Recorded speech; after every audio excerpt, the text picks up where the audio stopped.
Monsieur le Président de l'Assemblée nationale, Monsieur le Premier ministre, Mesdames, Messieurs les membres du gouvernement, Monsieur le Directeur général de l'UNESCO, Mesdames, Messieurs les représentants des institutions internationales, Excellences, Mesdames et Messieurs les ambassadeurs, Monsieur le recteur de l'Université Amadou Mahtar Mbow, Mesdames, Messieurs les membres de la famille et amis de M. Amadou Mahtar Mbow, Monsieur le Président de la Fondation Amadou Mahtar Mbow pour les savoirs endogènes, Mesdames et Messieurs, distingués invités en vos rangs, titres et qualités. Mesdames, Messieurs,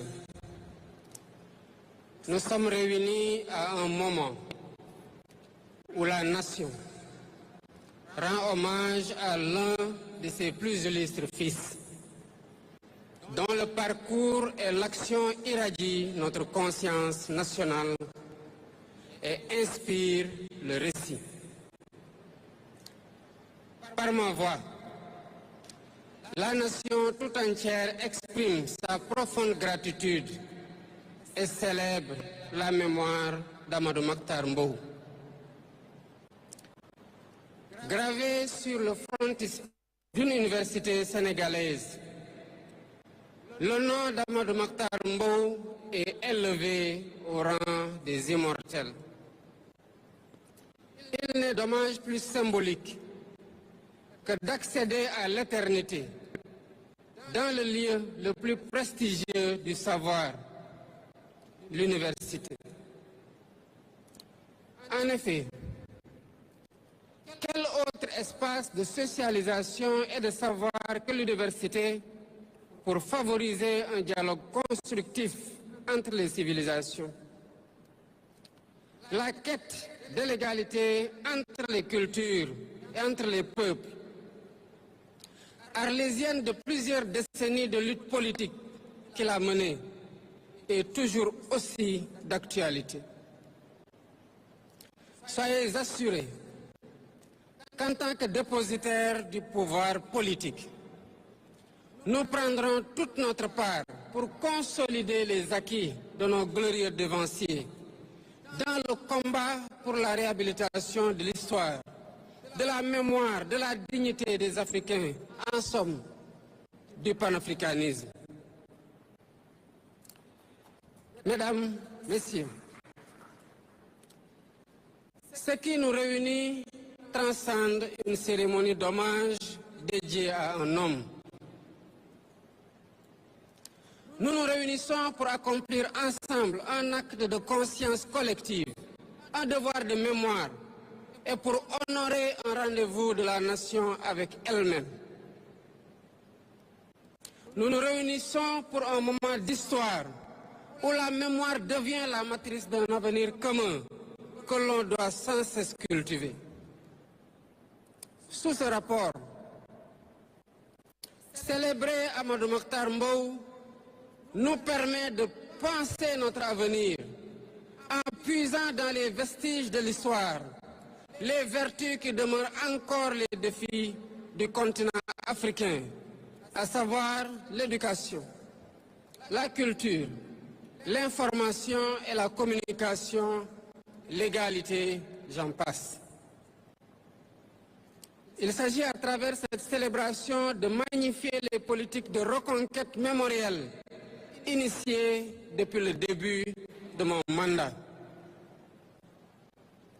Qu'il s'agisse de la quête de la vérité historique à la suite du massacre de Thiaroye le 1er décembre 1944, ou qu'il s'agisse de redonner à nos rues et à nos espaces de vie les noms de celles ou de ceux dont l'empreinte historique a façonné notre identité.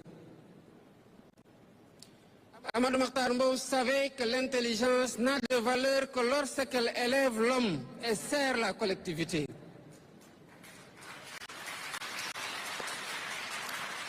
Il savait que la culture n'a de sens que si elle préserve la dignité de l'être humain et la souveraineté des peuples,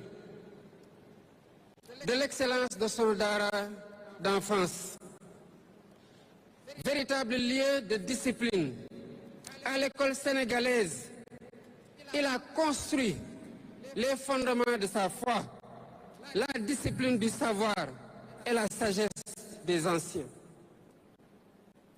Des théâtres d'opération de la Seconde Guerre mondiale, il a tiré la conviction profonde que la liberté constitue moins un privilège qu'un impératif moral.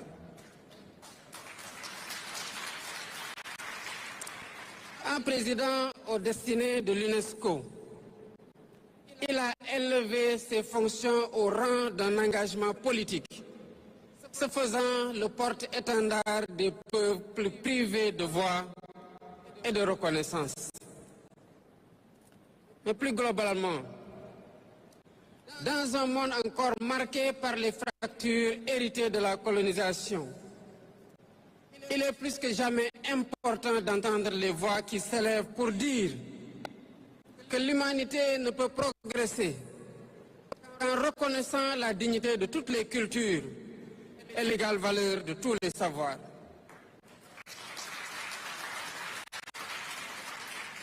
Plus que jamais, les intellectuels africains doivent faire résonner la voix de l'Afrique dans le tumulte d'un monde fragmenté et en proie à de profondes recompositions et à des mutations parfois civilisationnelles.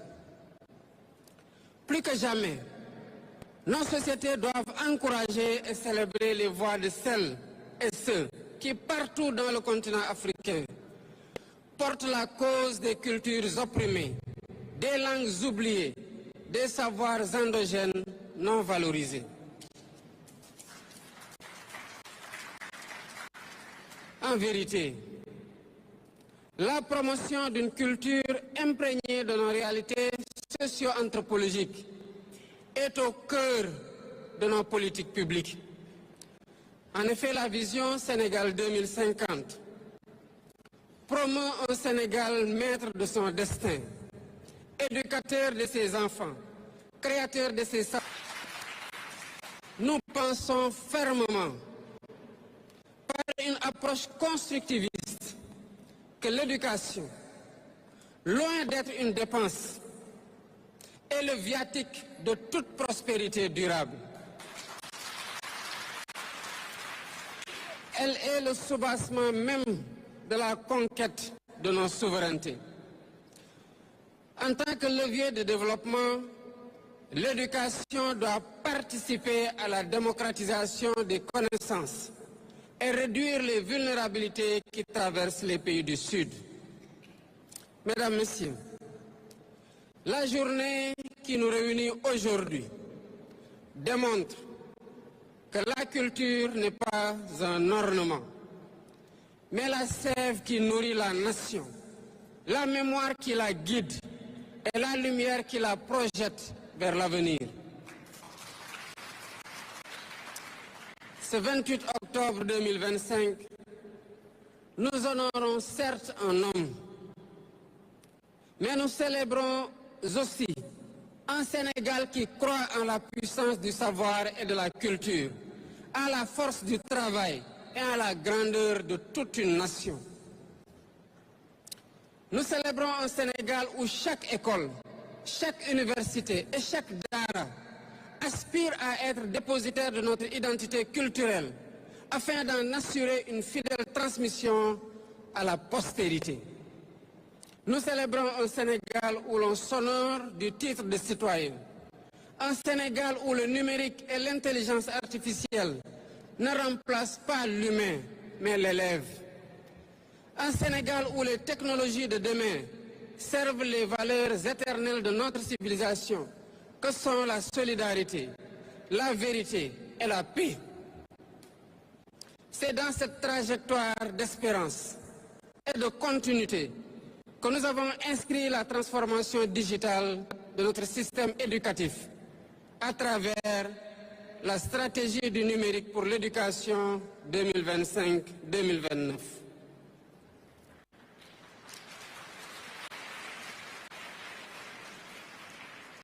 Cette stratégie porteuse de sens traduit une conviction profonde.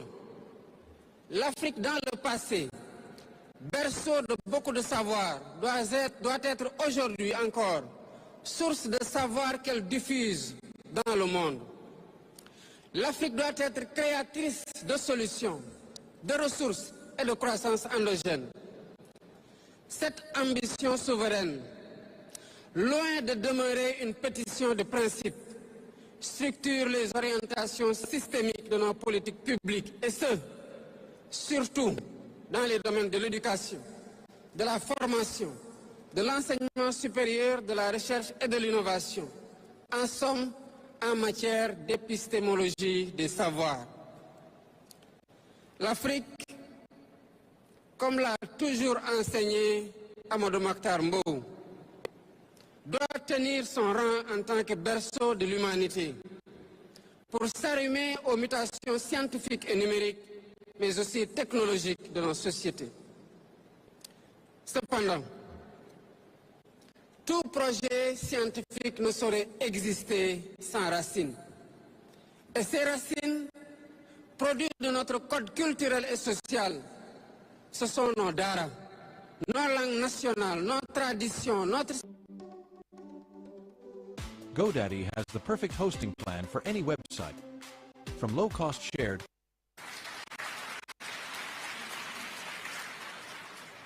Nous avons le devoir sacré de préserver nos racines pour mieux les transmettre et de les magnifier pour mieux les transcrire dans la modernité. C'est pourquoi, dans notre réforme curriculaire nationale, nous avons placé les daras au cœur des transformations majeures. Ils incarnent ce lien vivant entre la sagesse ancestrale et la modernité numérique, entre la mémoire et l'innovation, entre la foi et la connaissance. Mesdames, Messieurs, au-delà des symboles, cet hommage est un pacte républicain et moral, un engagement collectif que nous devons à l'histoire et aux générations futures. La nation est reconnaissante à la famille d'Amadou Mokhtar Mbow, gardienne vigilante de sa mémoire. Je félicite également la Fondation Amadou Mokhtar Mbow, dont l'engagement constant contribue à faire vivre et à faire rayonner son héritage intellectuel, moral et humaniste. Au surplus, je saisis cette occasion de mémoire pour rendre hommage à tous les pères fondateurs de la mémoire nationale et à tous les héritiers de notre grande histoire nationale. Comme vous le savez, mon mandat est aussi celui de la reconquête mémorielle, celui du devoir de mémoire et celui de la transmission de notre patrimoine immatériel et identitaire.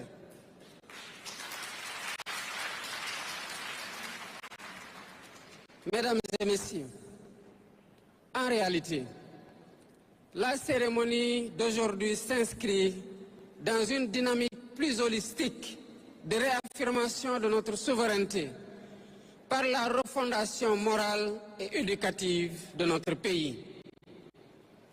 Je place ainsi un grand espoir dans la refonte du système éducatif en cours pour faire éclore une école fondée sur l'écologie des liens et des lieux, une école promotrice de mathématiques, de sciences et de technologies, une école productrice d'humanité et avant-garde de la souveraineté nationale. C'est tout le sens de l'initiative NITE, la nouvelle initiative pour une transformation humaniste de l'éducation, que j'ai instruite au ministre de l'Éducation nationale de mettre en œuvre. Par conséquent, j'exhorte la jeunesse du Sénégal à faire sienne cette assertion d'Amadou Mokhtar Mbow. Notre destin n'est inscrit dans aucune fatalité. Vive le Sénégal souverain, juste et prospère. Vive le Sénégal uni, solidaire et debout. Je vous remercie de votre attention.